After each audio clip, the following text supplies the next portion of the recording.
Sa puntong ito, huwag natin kakalimutan muna ang ating Food for the Soul and Food for the Spirit, mga ka-music. Oo, sandali lang ho ito. Sari, samahan niyo po kami sa ating Food for the Soul and Food for the Spirit. And for today, huwag sana natin kakalimutan muli ang magdasal. Hingin natin ang patawarin ho tayo ng Panginoong Diyos. Dahil tayo po ay hindi po perpekto, tayo po ay makasalanan.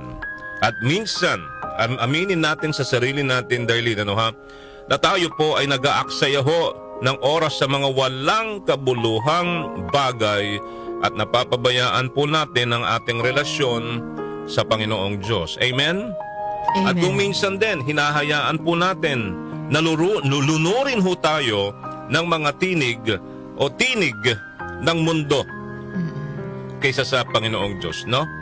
Nakakalimutan po nating unahin ang ating relasyon sa Panginoon. Diba? Madalas so, inuuna ho natin ang ating sariling mga plano. Hindi po ba? Amen ba yun? Sa halip na hanapin po natin ang kalooban po ng ating Panginoong Diyos. Di ho natin alam na nakikita ho ng Diyos ang lahat ng atin pong mga ginagawa. Gaano man po ito kaliit, wala ho tayong maitatago sa ating Panginoong Diyos. Kaya pasalamatan po natin siya muli sa umagang ito sa pagbibigay sa atin ng pagkakataong magsimula ng bago sa bawat araw. Amen? Amen. Hingin po natin sa ating Panginoong Diyos na wag po tayong iwan. Sabihin po natin na siya ang ating lahat. At ibigay natin, mga kaibigan, surrender. Not just to follow our heart, but surrender it to Him, everything. Alright? At tandaan po natin, sa tinatahak po nating buhay na ito, mga kaibigan, hindi mawawala ang mga pagsubok. Diba? Pero alam nyo ba, kung ano ang makakatulong, ano ang gamot sa mga, mga depresyon, ano yung antidote, mga kaibigan? Yung depression ninyo, bakit ba kayo nadidepress? Bakit ba kayo nagkakaroon ng anxiety? Bakit hindi ho kayo makatulog? Bakit ho gulong-gulo kayo? Balisa sa buhay. Alam mo, partner, kung ano ang gamot, the antidote, dyan po sa mga ganyang mga sakit natin na meron, diba? Nakakaroon tayo ng mental health problem. Alam mo kung ano? Ano? Simple lang. Gratitude. Pasasalamat, mga ka-music. Mga mahal po naming mga tagapakinig. Ang gamot. Tama ba? Antidote. Oo. Depression, anxiety, doubt sa sarili ay walang iba kundi gratitude. Ang sabi po sa atin, stop focusing on what's missing and thank God for what He's already done. Ang problema po sa atin, hindi natin napapansin ang mga blessing na dumarating sa atin dahil po sa reklamo tayo ng reklamo, sa dami ng mga gusto nating makamit sa buhay. Gusto natin agad-agad. Yung gusto mo. Diba? Hindi ka makapaghintay. Yun ang problema ho sa atin.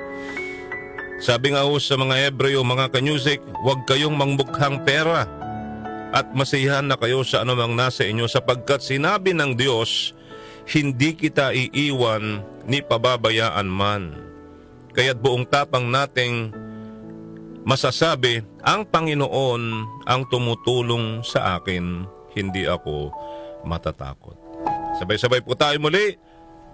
Sabihin po natin, buong tapang po nating bigkasin, sabihin sabay-sabay tayo, ang Panginoon ang tumutulong sa akin, hindi ako matatakot. Why? Dahil sabi rin po, mga kaibigan, nakasulat, pangungunahan tayo ng Panginoon at sasamahan tayo. Hindi niya tayo iiwan o pababayaan man. Kaya huwag kang matakot ni panghinaan ng loob. Huwag tayong matakot at panghinaan ng loob. Amen? Amen. Amen ba yun? Ano sinasabi ko? Dami kasi natin gusto eh. Oo, meron ka na ngang TV. Gusto mo mas malaki pa, hindi ka pa rin kontento. Binigyan ka ng bubong, natitirhan mo. Di ba? Ayaw mo pa rin makontento. Binigyan ka ng trabaho. Narinig mo lang ng tumaas ang sweldo ni paring Juan. Di ba?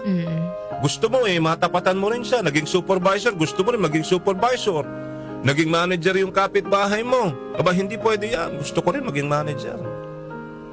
Walang katapusang mga kaibigan, mga hangad sa buhay, nalulunod tayo. Tulad ng sabi ko ho kanina. Diba? Nalulunod po tayo. Ha? Nalulunod po tayo sa mga bagay-bagay na nakikita ho natin dito po sa mundong ibabaw na ito. Yung tinig ng mundo na tinatawag ho tayo, nakakalimot ho tayo. Alright?